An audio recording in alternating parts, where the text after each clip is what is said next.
Miller took off from England on December 15, 1944, bound for Paris. His plane disappeared over the English Channel. Glenn Miller, director of the U.S. Air Force Band, is missing on a flight from England to Paris, it was announced today. It was in service to his country that Glenn Miller vanished. Determined to bring music and hope to the front lines, he boarded a small aircraft, heading from England to Paris.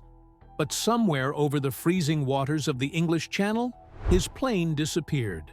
No distress call, no trace. For decades, it remained one of World War II's most haunting mysteries. Until now.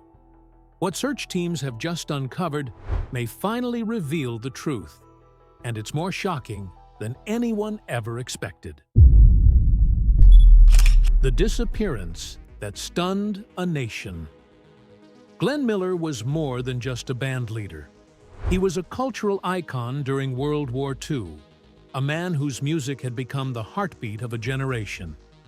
With timeless hits like In the Mood, Moonlight Serenade, and Chattanooga Choo Choo, he lifted the spirits of countless soldiers and civilians. By 1944, Miller had left behind a wildly successful civilian career to serve in the United States Army Air Forces. He believed music could be a weapon against despair and morale, a key to victory. He formed the Army Air Force Band and toured across Europe, playing for troops stationed far from home. Miller wasn't just entertaining, he was inspiring. To many Americans, he was the sound of hope. On December 15, 1944, Glenn Miller boarded a single-engine UC-64A Norseman aircraft at RAF Twinwood Field in Bedfordshire, England. The goal was to reach Villacoublay Airfield near Paris, where his band awaited his arrival.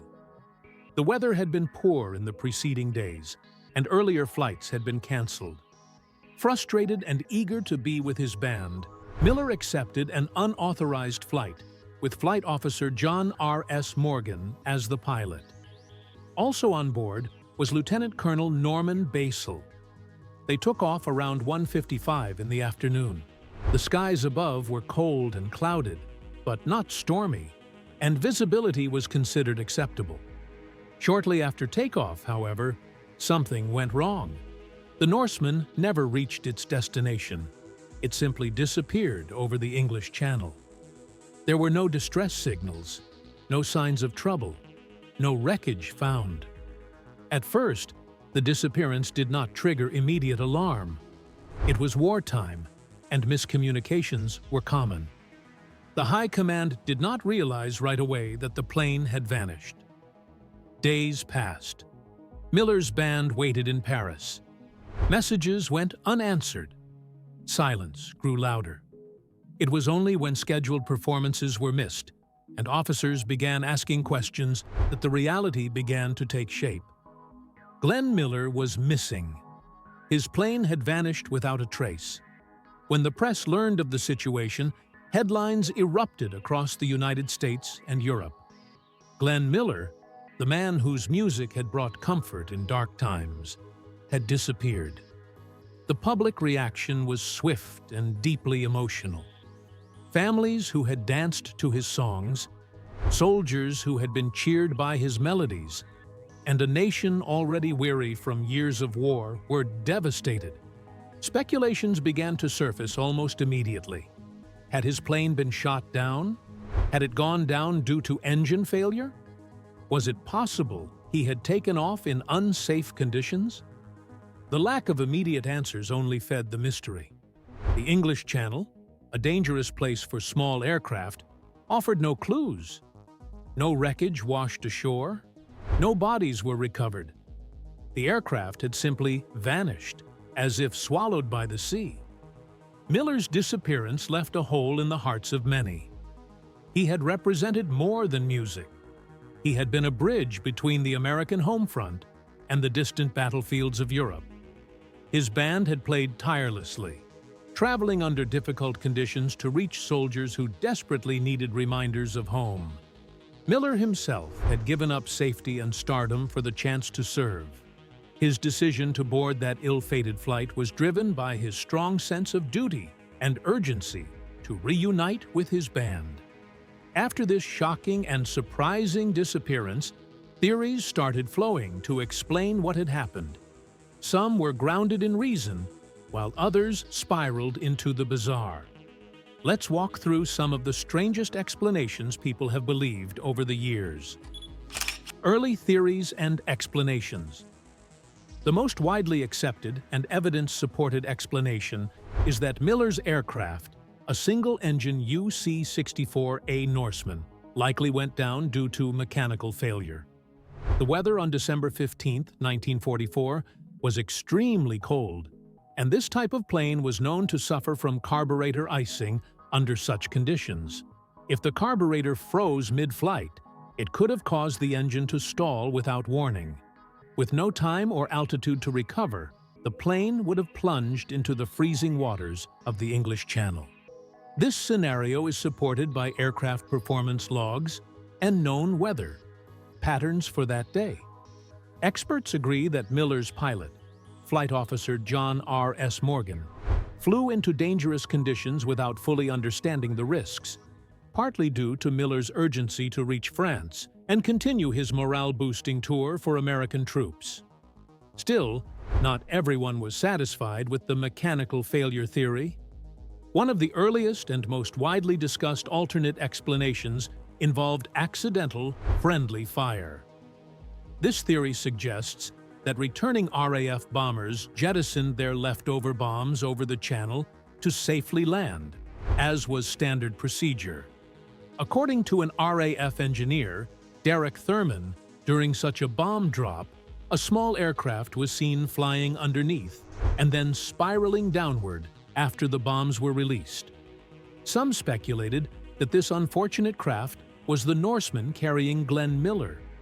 The theory gained attention over the years due to its dramatic nature and emotional weight, an Allied mistake leading to the loss of an American icon.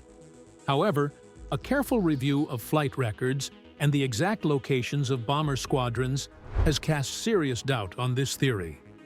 The timelines and flight paths did not align closely enough to confirm it as a probable cause. A far more unusual and salacious theory claimed that Miller never went down over the Channel at all, but made it to France and died in a Paris brothel. According to this story, he either had a heart attack or was killed while visiting a prostitute, and officials covered up the truth to protect his reputation. This theory was largely spread by Nazi propagandists, including high-ranking officials like Hermann Göring, who hoped to demoralize Allied troops and the American public. Despite its longevity, there is no credible evidence to support this claim. No witnesses or French reports back up the idea that Miller ever arrived in Paris that day. Military records confirm that the Norseman he boarded took off and never landed. Another deeply imaginative theory was that Miller had been working as a secret spy for the U.S. government. Journalist Hunton Downs promoted the idea that General Eisenhower had sent Miller on a classified mission to communicate with German generals looking to surrender. According to this version, Miller was captured by the Nazis and possibly tortured and killed. The story is colorful and has the ingredients of a thrilling espionage novel. An entertainer turned spy, back-channel deals, and wartime secrets, but it simply does not hold up under scrutiny. Downs' claims were based on hearsay and so-called eyewitnesses, but no official documents have ever surfaced to validate the theory. Military archives and Miller family records show nothing to indicate he had a role beyond music and troop morale support. A variant of the spy theory proposed that Miller successfully landed in France and died during a secret peace negotiation with German officers. His death, some suggested, would have caused diplomatic embarrassment, and so the story was buried. This theory, too, leans heavily on speculation and lacks any trace of factual support. Scholars and military historians who've examined the case have repeatedly emphasized that Miller's flight was not a covert mission. He boarded a known aircraft, piloted by a registered officer, and was logged in official records. His mission was musical, not military. Even today, online forums and social media debates reignite these tales, giving them fresh life. One Reddit user even commented that the government must have quietly covered up a bombing accident to avoid blame, reflecting a common mistrust in official narratives. Though the government was also blamed, an official investigation was actually conducted to uncover the real reason behind Glenn Miller's disappearance. Let's have a look at what that investigation covered and how it helped separate fact from fiction. The official investigation. The official investigation into Glenn Miller's disappearance was launched soon after the shocking news that the famous band leader and war morale booster had vanished without a trace. In response to the growing mystery and public anxiety, the 8th Air Force convened a formal board of inquiry on January 20, 1945.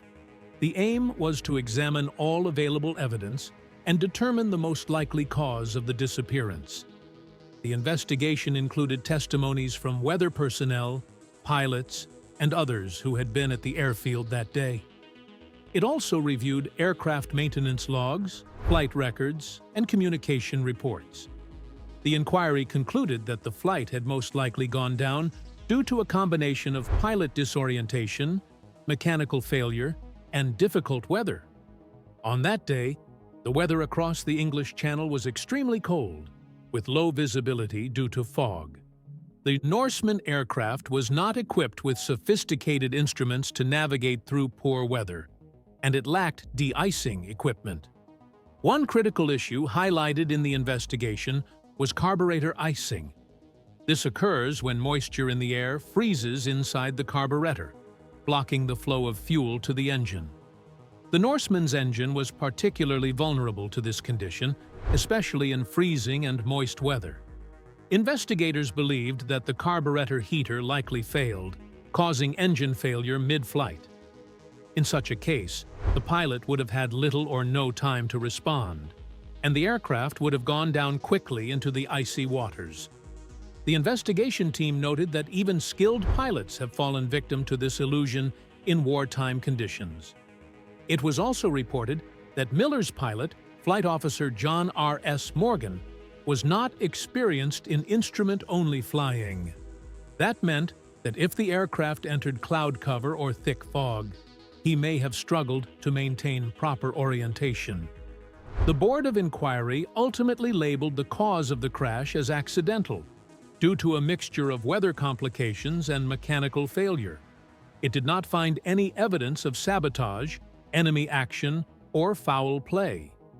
Although the plane was never recovered and no physical evidence of the crash was found, the investigation provided a clear and logical explanation supported by aviation knowledge and weather records.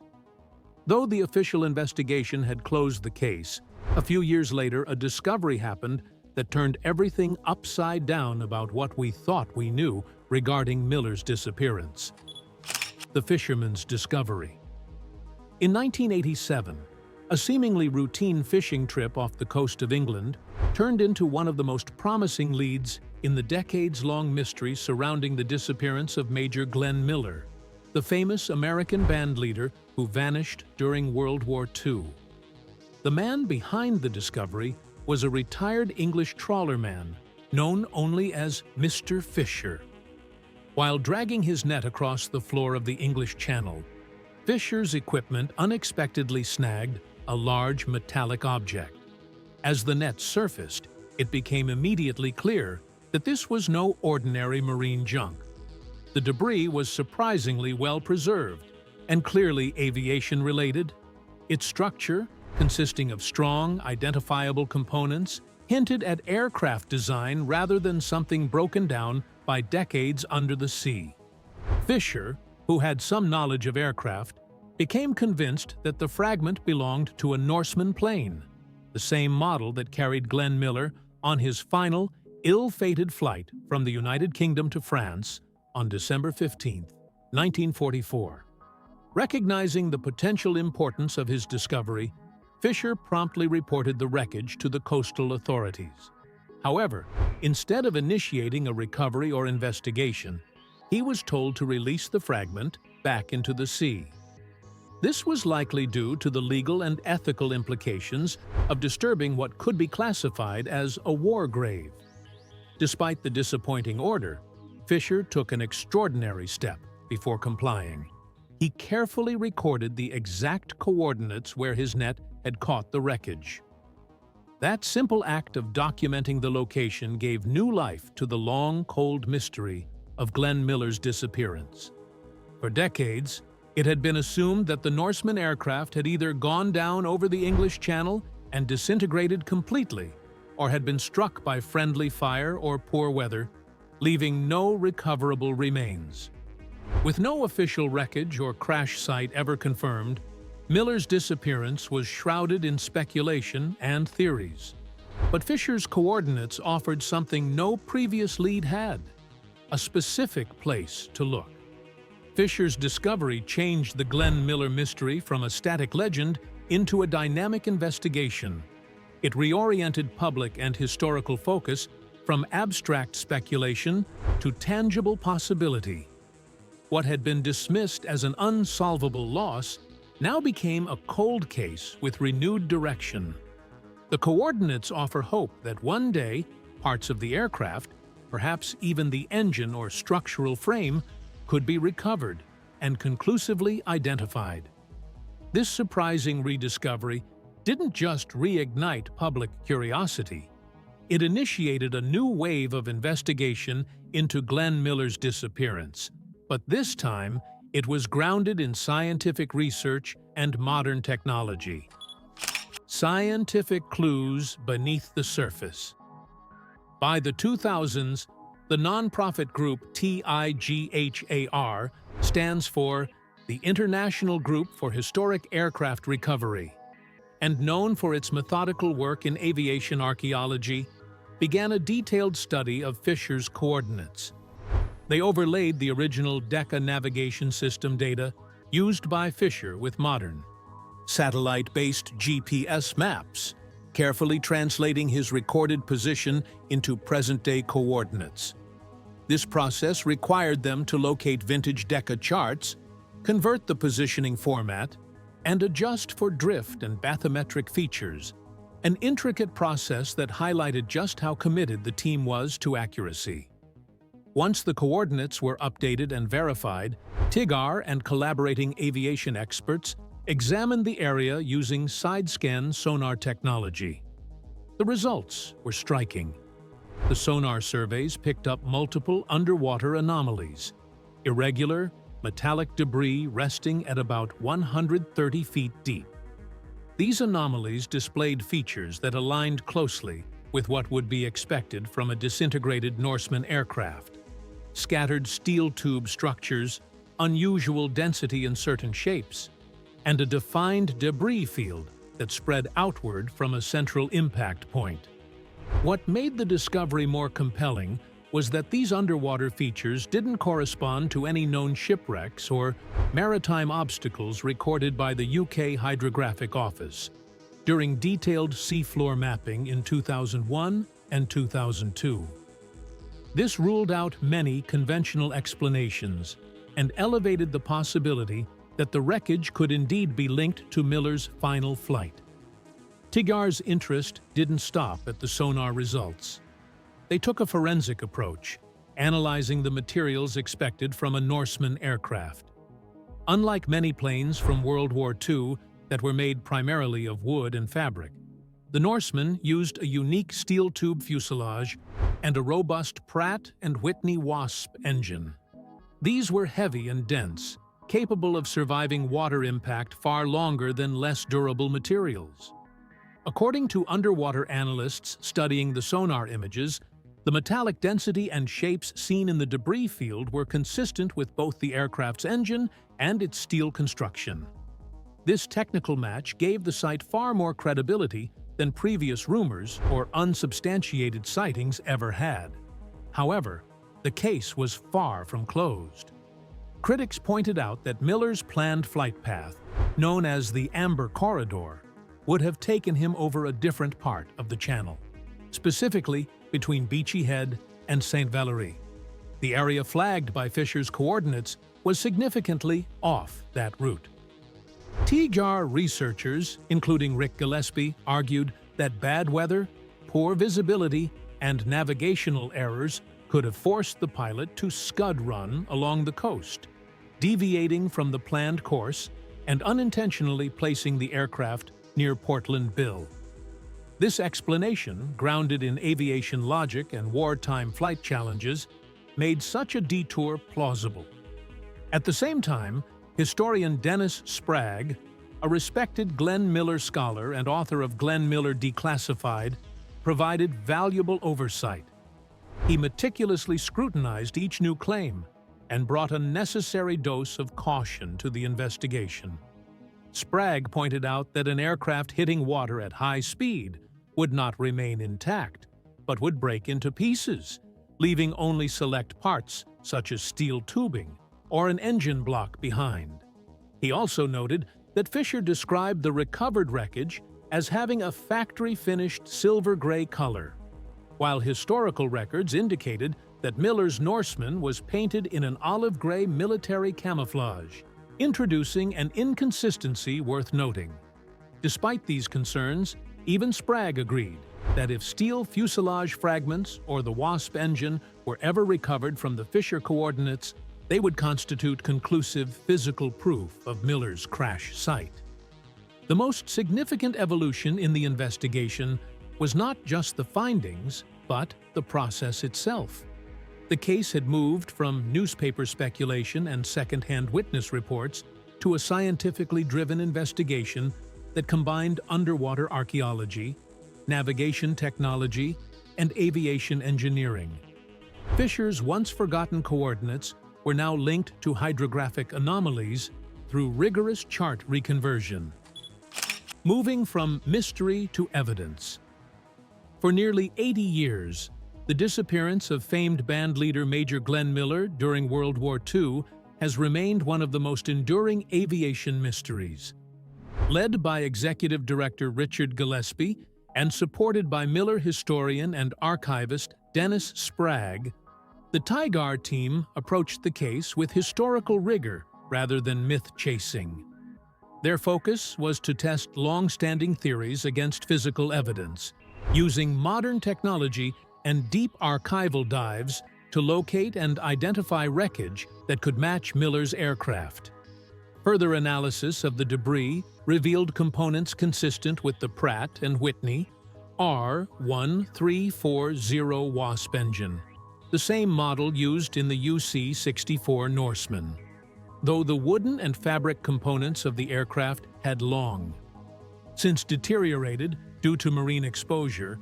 The surviving structural fragments remained in a condition suitable for identification. This discovery marked a significant shift in the investigation, from speculation based on anecdotal reports to material evidence supported by engineering and historical analysis. The TGAR team emphasized that the debris field was located within a plausible flight corridor between RAF Twinwood Farm and Paris, further reinforcing the likelihood of a crash due to poor weather or mechanical failure. Importantly, the team rejected more far-fetched or conspiratorial theories that had previously clouded the search. They found no evidence of sabotage, secret missions, or cover-ups. Instead, their findings point to the most logical explanation: that Miller's plane likely crashed into the English Channel during a routine but hazardous transfer flight in extremely poor weather conditions. TGAR's report stressed the importance of evidence over drama. While the discovery was not a glamorous or media-sensational find, it carried deep emotional and historical significance. The aircraft's remains, if indeed confirmed through further ROV, known as remotely operated vehicle, surveys, or diver expeditions, would provide the first physical confirmation of what happened to Miller, offering long-overdue closure to his family, fans, and military historians. The next steps include preparing for deeper and more detailed underwater explorations using advanced ROV systems. These operations will aim to verify serial numbers or markings on any remaining parts, though the team acknowledges that such identifiers may no longer be legible after decades underwater. In their final report, TIGAR makes clear that their work is not about spectacle, but about documenting truth. By relying on sonar data, historical flight paths, aircraft construction analysis, and scientific validation, the team has constructed a compelling case for what likely happened to Glenn Miller. The discovery of a steel-tubed airframe and engine parts matching the Norseman, found in the right place, at the right depth, under the right circumstances, strongly supports their conclusion. Though the mystery of Glenn Miller's disappearance may finally be close to being solved, his life story still captivates hearts around the world. So let's take a step back and relive a few unforgettable moments from Glenn Miller's incredible journey, right up to the day he vanished. A brief look at Glenn Miller's life. Glenn Miller, born Alton. Glenn Miller, on March 1, 1904, in Clarinda, Iowa, would go on to become one of the most celebrated and influential figures in American music history. His early years were marked by constant movement as his family relocated several times, eventually settling in Fort Morgan, Colorado. It was there, in high school, that Miller's love for music took root. He initially played the mandolin, but soon switched to the trombone, the instrument that would define his musical identity. Even before completing high school, he was playing in local bands and was so committed to music that he skipped his own graduation to join a band in Wyoming. After a brief and unremarkable stint at the University of Colorado, where he spent more time playing in dance bands than attending classes, Miller left college to pursue music full-time. In the mid-1920s, he joined Boyd Center's band and later played with Ben Pollock's orchestra, where he gained experience performing and arranging music. During this time, he made connections with rising stars in the jazz world, including the likes of Benny Goodman and the Dorsey brothers. By the late 1920s, Miller had moved to New York City and was working as a freelance trombonist and arranger, gaining a solid reputation for his talent and innovation. He also published a study book for trombone players, further solidifying his place in the professional music scene. In 1928, Miller married his college sweetheart, Helen Berger. Throughout the 1930s, he continued arranging for various band leaders and honing what would later become the distinctive Glenn Miller sound.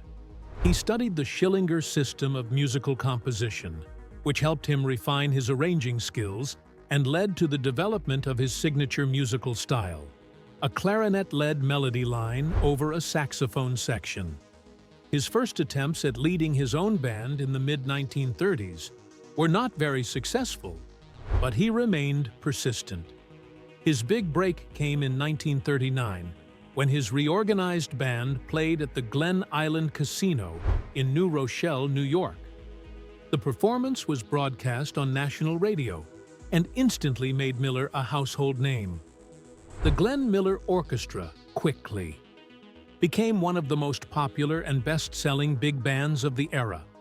With timeless hits like In the Mood, Tuxedo Junction, Chattanooga Choo Choo, and Moonlight Serenade, the band topped the charts repeatedly.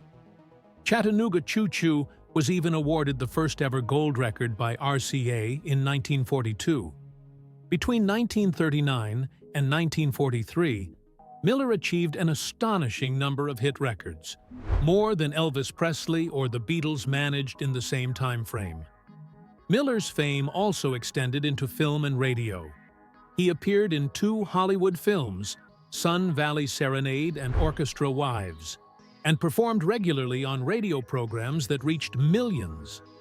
Despite his commercial success, Miller felt a deep sense of duty during World War II. In 1942, at the height of his career, he voluntarily enlisted in the U.S. Army. He convinced the military that he could do more good for the war effort by using his music to boost morale. Commissioned as a captain, He eventually rose to the rank of major and organized the Army Air Force Band, which performed for troops both in the U.S. and Europe. His broadcasts and live shows became an essential source of comfort and patriotism for soldiers far from home. On December 15, 1944, Miller boarded a UC-64 Norseman aircraft in England to fly to Paris, where he was to make arrangements for a concert. The small plane disappeared over the English Channel and was never found. The most likely cause of the crash was bad weather, with freezing conditions causing the engine to fail. No wreckage or remains were ever officially recovered, and for decades, the disappearance remained one of music history's great mysteries. Despite his untimely death, Glenn Miller's legacy lived on through his recordings, his unique musical arrangements, and the posthumous continuation of his band. He revolutionized the sound of big band and swing music, and his influence is still felt in jazz and popular music today. The Glenn Miller Orchestra continues to perform in his honor, and his life has been celebrated in books, films, and memorials. His story, rising from a small-town boy to a wartime hero and music legend, remains one of the most inspiring in American culture. History anchored in discovery. The case of Glenn Miller's disappearance offers valuable lessons that extend far beyond the world of music. For decades, his vanishing was wrapped in speculation and myth. From theories of friendly fire to secret espionage missions, people were drawn to dramatic explanations in the absence of facts. But as shown by the Tigard team's work, patience, science, and verified evidence are what truly solve historical mysteries. The discovery of parts matching Miller's aircraft, steel tubing, and a Pratt and Whitney Wasp engine brought the story back from rumor to reality. It emphasized how critical it is to base our understanding of the past on truth, rather than tales. Miller's disappearance also highlights how fragile and risky wartime operations were, even in non-combat situations. His flight wasn't part of a dangerous mission, but a standard transfer across the English Channel. Still, mechanical failure or weather likely doomed the aircraft. This underlines a larger point. Many wartime casualties were not the result of enemy fire, but of logistical challenges, miscommunication, or environmental hazards. The loss of a cultural icon like Miller draws attention to the thousands of similar, lesser-known tragedies that occurred during World War II. Another lesson from Miller's story is the importance of personal sacrifice for the greater good. At the height of his fame, Glenn Miller left behind a glamorous life to serve in the military.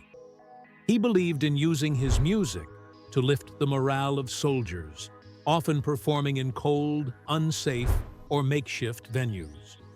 His choice to serve rather than stay in the comfort of celebrity life teaches a profound lesson about duty, patriotism, and the value of contributing your talents to something bigger than yourself. The case also exposes the limitations of wartime aviation technology. In 1944, tracking systems were primitive, weather forecasting was less accurate, and safety features were minimal. Once Miller's plane went missing, there were no distress signals or radar logs to rely on. This loss reminds us how much aviation safety has progressed, and also how difficult it remains to recover lost aircraft, even with today's technology. The fact that parts of Miller's plane took nearly 80 years to locate shows the ocean's ability to hide secrets, and the persistence required to uncover them.